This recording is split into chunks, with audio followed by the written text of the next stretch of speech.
Hello, this is Lizzie, and I'll be talking about my new CO2 chamber setup. This setup is for small animals such as rats and mice.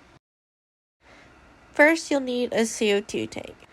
I use a 5-pound CO2 tank with a CGA 320 valve, but you can use CO2 tanks with different types of valves as long as the valve has the same connection type as the regulator. This is a flow meter regulator. In order for the CO2 chamber to be humane, you must have a flow meter regulator. When turning on the CO2 and the gas flows through the regulator, a little ball in the clear part goes up. That's what you keep an eye on.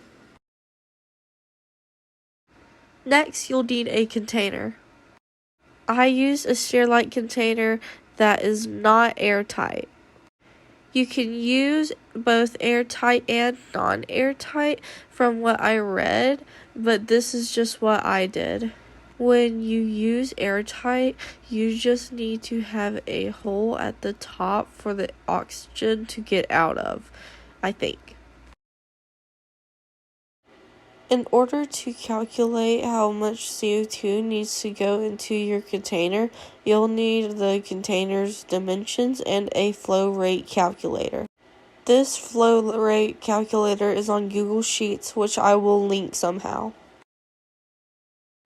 Then you'll need 1/4 of an inch in diameter of vinyl tubing. We got like 10 feet of it, but only used 3 feet.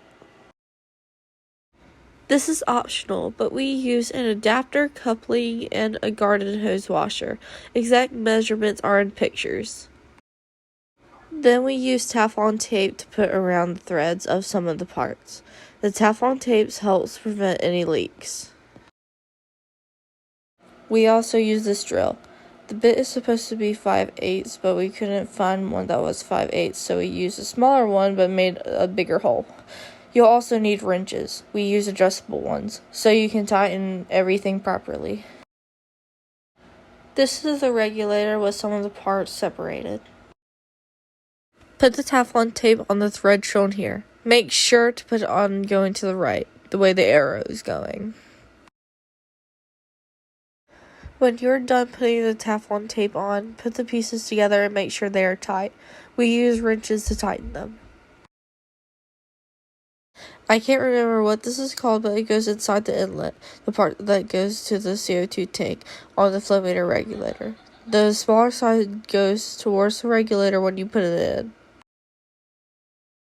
After you're done putting everything together on the regulator, it's time to put it on the CO2 tank. Make sure it's tight.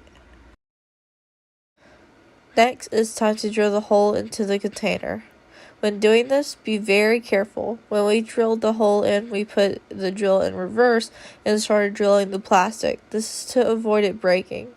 You want the hole at the bottom of the container as well. This is because CO2 is heavier than oxygen, and the goal is to push the oxygen out. Now you'll want to put the Teflon tape on the adapter. Remember to put it on going to the right.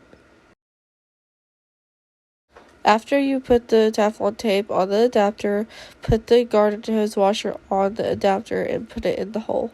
The washer prevents further leaks. Then put another garden hose washer on the adapter from the inside of the container.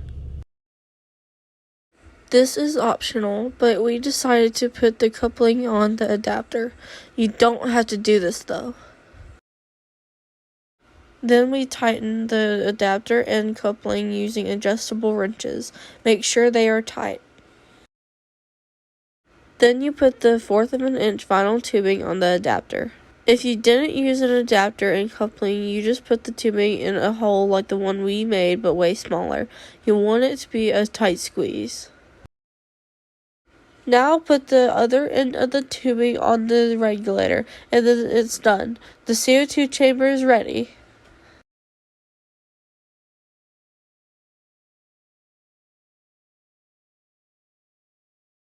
Bye!